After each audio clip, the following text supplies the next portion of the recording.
ॐ नमः सिद्धं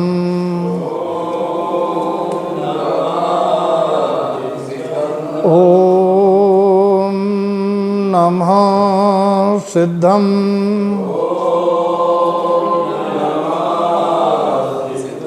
ॐ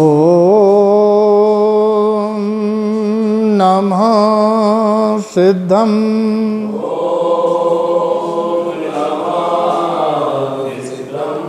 शुद्धात्म देव की जय।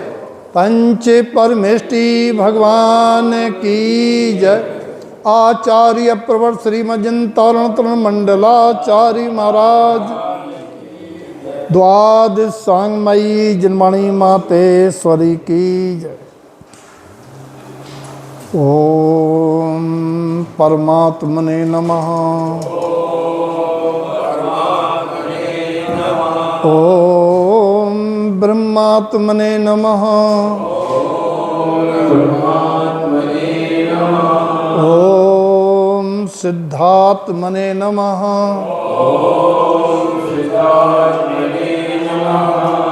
अथ श्री ज्ञान समुच्चर सारजीव ग्रंथादिराज प्रारंभते परमानंद परम ज्योति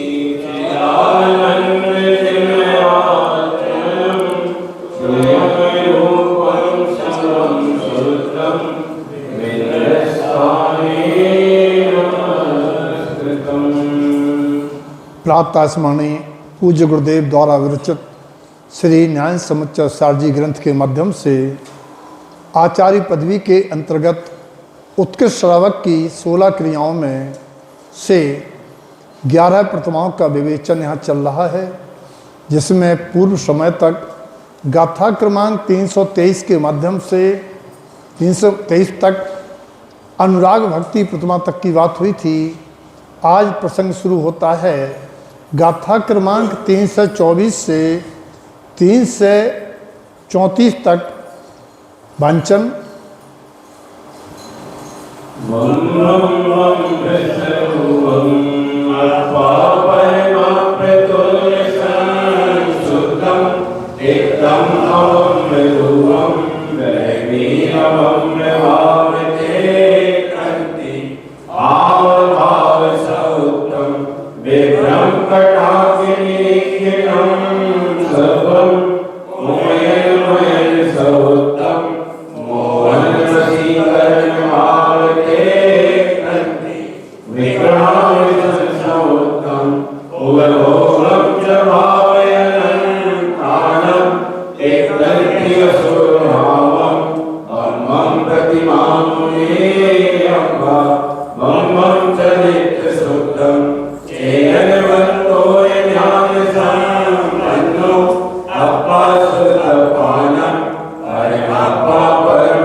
Bye. गाथा क्रमांक 324 ब्रह्मचर्य प्रतिमा का स्वरूप। ये ब्रह्मचर्य धर्म है और ब्रह्मचर्य अब्रह्म पाप का त्याग भी है। तो ब्रह्मचर्य पुण्य भी है, ब्रह्मचर्य धर्म भी है और ब्रह्मचर्य पाप का उल्टा अब्रह्म पाप है। अब्रह्म पाप सब जानते हैं, 5 पापों में कुशील पाप भी कहते हैं। जो व्यसनी जीव हैं परदारा रथ वैश्यागमन आदि के द्वारा व्यवहारिक कुशील पाप करते हैं। तारणपंथी जीव उससे विमुख रहते हैं क्योंकि मूलाचार में विष्णु का त्याग हो जाता है। उसके बाद जब अब्रह्म पाप का त्याग हो जाता है स्थूल रूप से, तो फिर वो मुक्ति के पात्र रूप मोक्ष मार्गी हो जाता है। अब उसका ब्रह्मचर्य शुरू हो जाता है स्वदारा संतोष या स्वभर्तार संतोष से। स्वदारा या स्वभर्तार संतोष भी जनागम में ब्रह्मचर्य है, व्रत नहीं है, ब्रह्मचर्य है। ब्रह्मचर्य व्रत होता है जब स्वदारा या स्वभर्तार को अपनी शक्ति प्रमाण मर्यादा से त्याग कर देता है तो ब्रह्मचर्य व्रत हो जाता है। कोई पर्वों में त्याग करता है, कोई समय सीमा में करता है, कोई आजीवन करता है। जो व्रत है संकल्प है वो ये है। और ब्रह्मचर्य यह है कि एक नारी सदा ब्रह्मचारी, वो भी मोक्ष मार्ग में कुशील पाप का अभाव है। तो जैनी लोग एक नारी सदा ब्रह्मचारी होते ही हैं। इसी प्रकार से नारियां एक पति के अलावा शेष का त्याग करती हैं तो वे पाप से विमुख रहती हैं। जिनमें एक लक्षण नहीं है वे तो मोक्ष मार्गी ही नहीं जाने अपने आप को। और फिर ब्रह्मचर्य व्रत के बाद ब्रह्मचर्य प्रतिमा होती है जिसमें अपनी सेहत संपूर्ण नारियों की इच्छा का भी त्याग हो जाता है और नारियों की नहीं तिर्यंचनी देवांगनाओं का भी त्याग हो जाता है और काष्ठ पाषाण लेप चित्रों की नारियों को भी पूरी दृष्टि से देखने का त्याग हो जाता है। ये ब्रह्मचर्य प्रतिमा की मर्यादा हो जाती है। और ब्रह्मचर्य महाव्रत में तो मादा को स्पर्श नहीं कर सकते हैं, चाहे वो मादा त्रियंच की हो या मनुष्य की हो। और 3 सेकंड से ज़्यादा किसी नारी को निहार नहीं सकता ब्रह्मचर्य महाव्रत का धारी। व्यवहार की बात हो रही है। 3 सेकंड के बाद यदि कोई विपरीत लिंग को निहारता है तो उसकी आंखों में ऐसे केमिकल रिएक्शन होते हैं, ऐसे हार्मोन्स डेवलप होते हैं कि उसका असर सीधा मन पर बैठता है। इसीलिए 3 सेकंड से ज़्यादा नारी को निहारना नहीं होता है। ये ब्रह्मचर्य महाव्रत की व्यवहारिक मर्यादा है। यहाँ तो निश्चय न्याय की अपेक्षा से ग्रंथ है जहाँ नारी पुरुष का भेद नहीं है, वहाँ से निश्चय ब्रह्म शुरू होता है। जहाँ नारी नपुंसक और पुरुष का भेद नहीं है, पुल्लिंग स्त्रीलिंग नपुंसक लिंग का भेद नहीं है, जहाँ सकल आत्माएं ब्रह्म स्वरूपी हैं, वहाँ से निश्चय का ब्रह्मचर्य शुरू होता है। बम बम बम स्वरूपम, जो आत्माओं को ब्रह्म स्वरूपी ज्ञान स्वरूपी परमात्मा स्वरूपी कहें, ये सिद्ध स्वरूपी मानता है, वो निश्चय में ब्रह्मचर्य है। धर्म ब्रह्मचर्य है कि जहाँ ज्ञानमय है, ब्रह्म माने ज्ञान भी होता है, ब्रह्म माने आत्मा भी होता है, जहाँ हर आत्मा में परमात्मापना अनुभव होता है और फिर वो ज्ञान स्वरूप आत्मा का आशा लेता है, वहाँ निश्चय से ब्रह्मचर्य प्रतिमा महाव्रत है। ब्रह्मचर्य धर्म है। आगे गुरुदेव से पूछा क्या है ब्रह्म स्वरूप? अप्पा परम तुल्य संशुद्धम, आत्मा परमात्मा के समान ही निश्चय नय से कर्मल रहित शुद्ध है। आत्मा परमात्मा में निश्चय नय से कोई भेद नहीं है। आत्मा परमात्मा का भेद व्यवहार नय से है। निश्चय नय से आत्मा परमात्मा में भेद नहीं है। लेकिन जब तक भेद है तब तक रूपम रूपी पदार्थ अनात्म पदार्थ अब्रह्म कहे जाते हैं और आत्मा ब्रह्म कही जाती है। तो रूपी पदार्थों के लक्ष्य को छोड़ के तिक्त मन छूट जाता है तो अब्रह्म छोड़ निश्चय से अब्रह्म छूटता है। रूपी पदार्थों का लक्ष्य छूट जाए। रूपी पदार्थ क्या कहलाते हैं? रूपी पदार्थ क्या कहलाते हैं? जो आँखों से दिखाई दें, कानों से सुनाई दें, जीभ से चखे जाएं, हाथ से छुए जाएं, नाक से सूंघे जाएं, ये सब रूपी पदार्थ, इनका लक्ष्य छूटने का नाम अब्रह्म का त्याग है।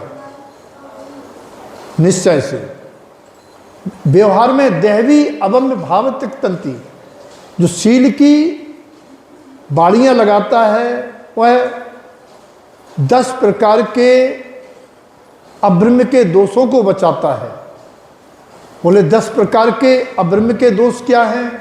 हाव भाव स उत्तम, जो हमारे अंदर एक हाव भाव हो रहे हैं नारियों को, दूसरी नारी देखने के, दूसरी नारी को देखने का जो भाव हो रहा है, और जो कटाक्ष टेढ़ी निगाह से देखने का है, जो भ्रम है, ये मिल जाए तो कितना अच्छा रहेगा।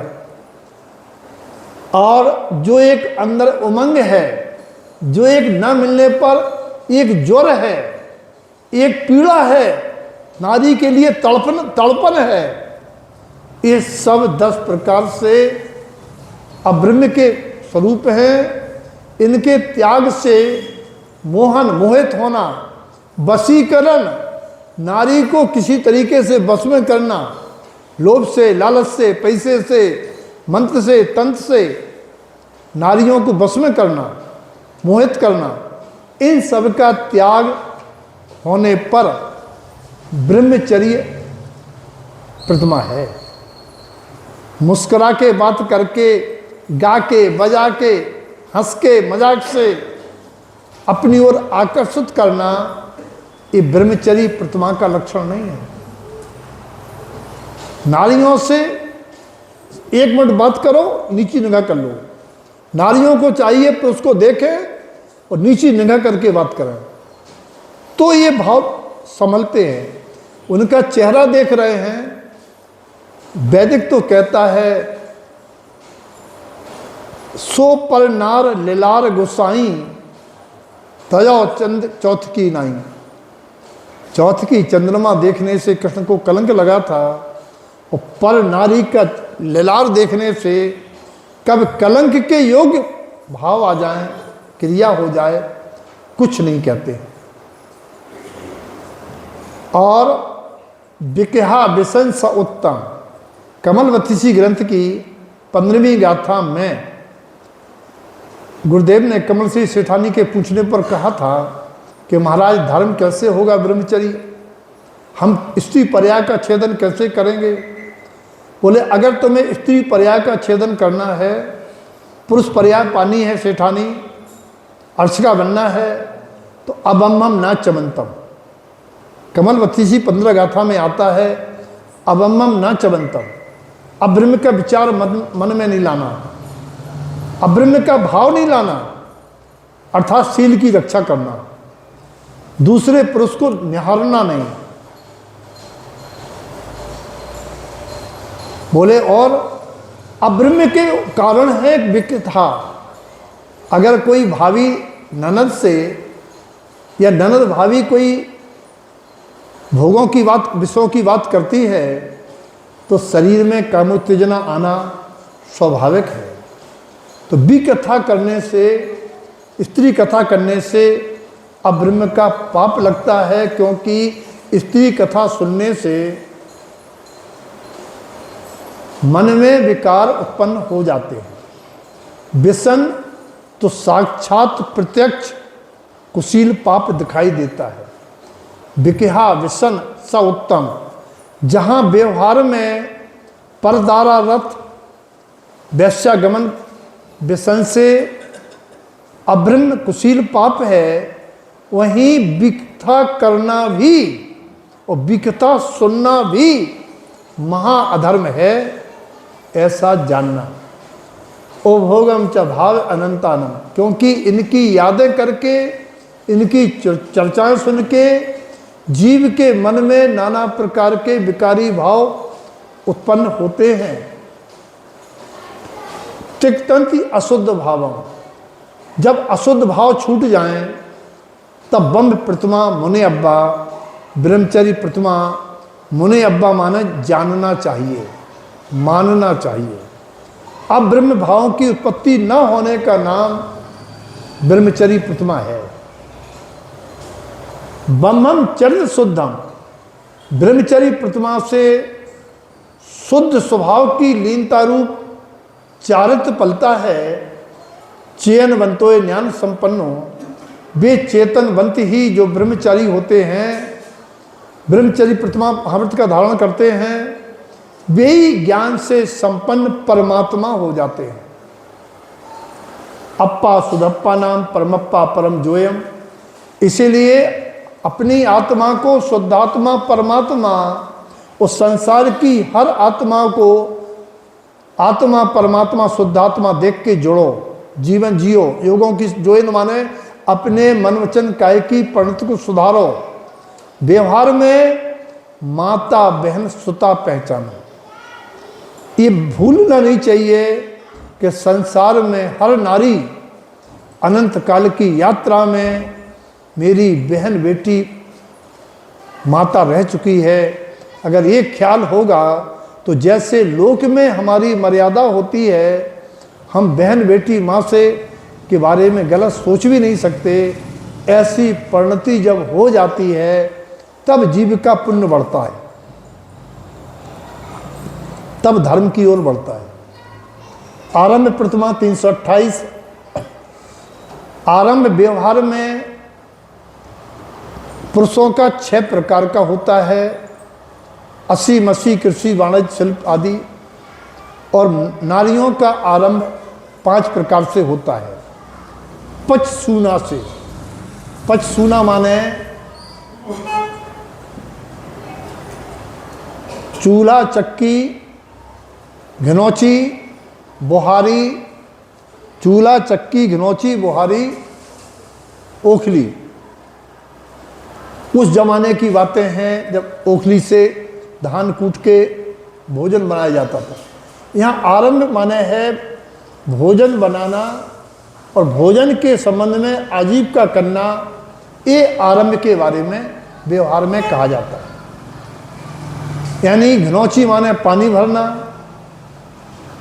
अग्नि जलाना, चूल्हा माने अग्नि जलाना, चक्की माने पीसना, ओखली माने मिक्सी चलाना, ग्राइंडर चलाना, और बुहारी माने झाड़ू लगाना, वाइपर चलाना।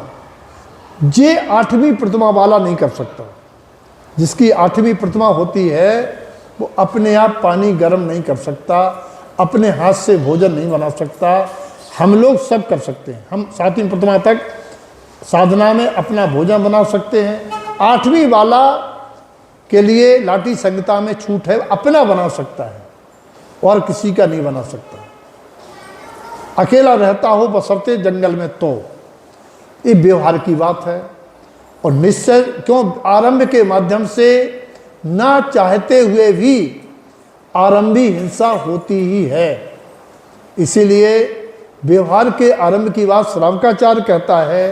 और निश्चय का आरंभ एक ग्रंथ ज्ञान समुच्चयसार जी कहते हैं, आरंभ करो। एक आरंभ त्याग होता है, एक आरंभ होता है। आरंभ प्रतिमा क्या है? वस्तु को उसके स्वभाव से शुद्ध या जैसा वस्तु का स्वभाव है वैसा देखना प्रारंभ करो। जो वस्तु जैसी है उसको वैसा देखना प्रारंभ करो। और अपने स्वभाव को भी कर्म मल से रहित शुद्ध स्वीकारना प्रारंभ करो। यही है सम्यक्त, इसी से ज्ञान से संयुक्त होता है और इसी से परिणाम शुद्ध होते हैं। आरंभम अपानम, अब आरंभ करो अपनी आत्मा के हित का, और वो हित होगा आत्मा के शुद्ध भाव से, आत्मा का शुद्ध ध्यान धरने से। ध्यान माने ध्यान, शुद्धम शुद्ध स्वरूपम, और जब ऊंचे उठ जाओ, साधु बन जाओ, तो अपने शुद्धात्म स्वरूप का शुद्ध ध्यान करते हुए शुद्ध उपयोग में लीन रहो। अप्पा परमप अप्यम शुद्धम, अपना आत्मा परमात्मा के समान शुद्ध होके पर्याय में परमात्मा हो जाएगा। आरंभम धम्म ध्यानम, और श्रावक को धर्म ध्यान से अपना आत्मा का कल्याण प्रारंभ करना चाहिए। धर्म ध्यान का अर्थ है आज्ञा विचय, परमात्मा की आज्ञा का विचार करना। अपाय विचय, उन उपायों को विचारना जिससे मुक्ति मिले, और उन उपायों को छोड़ना जिनसे संसार बढ़े। विपाक विचय, कर्मों का फल विचारना चाहिए, और कर्मों के बंध में भी घबराना नहीं चाहिए। कर्म भी छोटे होकर निकल जाते हैं, नवीन कर्मों के बंध का विचार करना चाहिए, ना बंध पावें। और संस्थान विचय में पदस्थ पिंडस्थ रूपस्थ रूपाती ध्यान धरते हुए आत्मलीन होना चाहिए। ये धर्म ध्यान के वेद हैं चार, संस्थान के फिर चार वेद हैं, और फिर संस्थान के चार वेदों में पिंडस्थ के भी 5 वेद हैं। ऐसे क्रम है। धर्म ध्यान के 4 भेद हैं, चौथे भेद के भी 4 भेद हैं, और फिर चौथे भेद के भी पिंडस्थ के भी 5 भेद हैं। धर्म ध्यान के इस प्रकार से भेद पर भेद होते चले जाते हैं। आरंभम तिक्तंती, ये निश्चय व्यवहार आरंभ जब छूटता है, निश्चय से आरंभ जब छूटता है, यानी जब मिथ्या कुज्ञान शैल दुर्बुद्धि, जब जीव की मिथ्या मानता कुज्ञान जनित सारी दुर्बुद्धि छूटती है, तब ये निश्चय का आरंभ शुरू होता है आत्मा का। यदि मिथ्यात्व कुज्ञान पूर्वक दुर्बुद्धि चल रही है, तो आत्मा का कल्याण आरंभ ही नहीं होना है। आत्म कल्याण आरंभ होता है मिथ्यात्व के छूटने, अज्ञान कुज्ञान से रहित होने पर। बोले क्या नुकसान है? क्योंकि ये मन मन पसरता रहता है, मन का फैलाव चलता रहता है। ये चाहिए, वो चाहिए, ये चाहिए, और मन के फैलाव को रोकने के लिए, पूरा करने के लिए जीव जहाँ चाहे सिर झुकाता है, जहाँ चाहे पूजा करता है, क्योंकि मन चलता है आ जाए। जब ये मन का फैलाव भी छूट जाता है, तो सारे अस्वस्थ तंती, सारे अशुभ भाव छूट जाते हैं। असत सत आरंभम, व्यवहार हो या निश्चय, सारा आरंभ नाशवान पुद्गल पदार्थों के लिए ही होता है।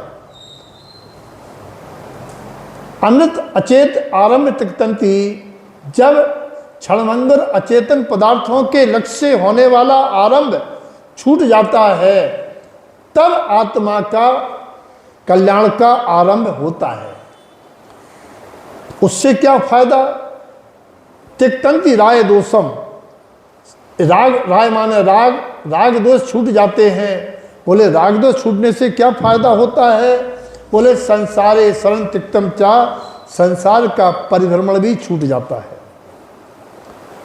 बोले फिर हम क्या करें? आपने सब तो छोड़ा दो, आपने मन के विचार छोड़ा दे, कर्मो छोड़ा दो, आवो जाओ छोड़ा दो, हम कहाँ जाएं, क्या करें? तो गुरु महाराज कह रहे हैं आरंभम देव गुरु धर्म ध्यानम चा ममन शुद्धम चा। बोले देव गुरु धर्म की आराधना करो, और आत्मा में देव गुरु धर्म मान के आत्मा का आशा लेके तुम तो ममल भाव में रहो, करने हैं तो जो करो। बोले कैसे हुज्जे? आरंभम ज्ञानमयो, जब तुम अपने को ज्ञान स्वरूपी मान के ज्ञानमयी ज्ञायक रहने लगोगे, तो ये सब आरंभ आराधना बन जाएगा। ये सब आरंभ आराधना बन जाएगा। तब मानो तुम्हारी पक्की आरंभ प्रतिमा है यही तुम्हें ध्रुव पद को प्राप्त कराएगी। अब है परग्रह परमाण या परग्रह त्याग प्रतिमा। व्यवहार में परग्रह त्याग प्रतिमा का मतलब होता है जरूरत के वस्त्र आदि रखते हुए नगदी का पूर्णता त्याग। अगर किसी की नौमी प्रतिमा है तो उसके पास एक कौड़ी फूटी नहीं हो सकती है, उसके नाम घर मकान रजिस्ट्री खेत दुकान कुछ नहीं हो सकता है, तब उसकी नौमी प्रतिमा होती है। अवलोकन कर लें कि मेरी नौमी प्रतिमा है, मेरे नाम बैंक में कितना है, कौड़ी फूटी बैंक में नहीं हो, पास में ना हो, कोई संपदा मेरे नाम ना हो, तब परग्रह त्याग प्रतिमा कहलाती है। केवल मंच पे बैठने के लिए परग्रह त्याग प्रतिमा लेके नौमी कहलाने के लिए ऐसा नियम नहीं है। और निश्चय गुरुदेव क्या कह रहे हैं, पर पुद्गल न ग्रहणम, जब तुम पर पुद्गलों को ग्रहण करने की इच्छा ना करो, है तो है नहीं, ये बड़े सेठ श्रीमंत सेठ है, हम भी हो जाए श्रीमंत सेठ, हम भी होते, इच्छा भी नहीं करो। और पर पुद्गल का अर्थ है तुम अशुभ कर्मों को ग्रहण ही ना करो, अर्थात ऐसे भाव नहीं करो। गुरुदेव का मार्ग कोई छोटा मोटा मार्ग नहीं है, शुद्ध मार्ग है। व्यवहार नहीं है कि दिखा दिया हमने प्रतिमा ले ली और संबंध पा लिया। पर पुद्गल न ग्रहणम, आगे तो कह रहे मिथ्या प्रभाव दोष विविधि दो, मिथ्या भाव, मिथ्या परिणति और उससे होने वाले सारे दोषों का से विरक्त होना। गहनम दंसन ज्ञानम, बोले महाराज फिर क्या ग्रहण करें, आप सब तो छुड़वा रहे। बोले गहनम दंसन ज्ञानम, अपने आत्मा के दर्शन ज्ञान को ग्रहण करो, अर्थात ज्ञाता दृष्टा रहो। गहनम दंसन ज्ञानम, तुम तो परमन के ज्ञाता दृष्टा रहो, साधना करो साक्षी भाव से रहने की। चरणम की दुबी संजो, तब तुम दो प्रकार के चार्ज को धारण करके साधु हो पाओगे। पुद्गल प्रमाण करना, व्यवहार में तुम अपने पुद्गलों का प्रमाण कर लो, नियम ले लो कि हम इतना रखेंगे, इतना रखेंगे। बोले अगर कौन ने ना हो, कौन हम स्टेशन पे बैठे और पैसा नहीं आ तो कैसे क्या करेंगे, कैसे जाएंगे, कैसे क्या खाएंगे पिएंगे, कोई स्टेशन पे लवावे नहीं आओ तो, या मान लो हम फोन कैसे करेंगे, तो बोले तुम रख सकते हो, लेकिन वो उसी काम के लिए है कि तुम्हें प्रॉब्लम आ जाए तो तुम उससे चले जाओ, फोन कर लो। वैसे तो रखने नहीं है, क्योंकि पैसा रखना अब्रह्म का कारण बनता है। अभी हम लोग इसलिए कच्चे, एक दिन पूछी हमने कि अभी हम कच्चे हैं, पक्के नहीं हैं, अभी हम सीख रहे, क्योंकि हमारी प्रतिमा सातवीं पहली महत्वपूर्ण है और फिर सातवीं पूरी हो जाए तो ही महत्वपूर्ण है। पहली जरूरी है और सातवीं हो गई पक्की व्यवहार निश्चय, तो फिर आगे गाड़ी बढ़ती है। और 11वीं हो गई पक्की तो साधु हो गए। क्रम है पहली, सातवीं, 11वीं। इसीलिए हम लोगों के 3 वेद हैं, पहली से 6वें तक का एक वेद है, 7वीं 8वीं 9वीं का एक वेद है और 10 11 का एक वेद है। आगम में सब व्यवस्थाएं हैं। बोले क्या करना है, बोले पुद्गल प्रमाण करना। निश्चय से गुरु महाराज कह रहे हैं केवल जो शरीर को प्रमाण करो कि जो संज्ञा है, इसके अलावा किसी शरीरधारी से कोई लेना देना नहीं है। अंदर में ये सोचो, सारे संसार को प्रमाण कर लो कि हमारा को नहीं है, तो निश्चय से। और अप सहावे निलऊ, तुम तो अपने को आत्मा मान के वही घर में रहो, शुद्धप्पा शुद्ध विमल भावे ने अपने आत्म स्वभाव को परमात्मा के समान जान के विशुद्ध भाव लाओ।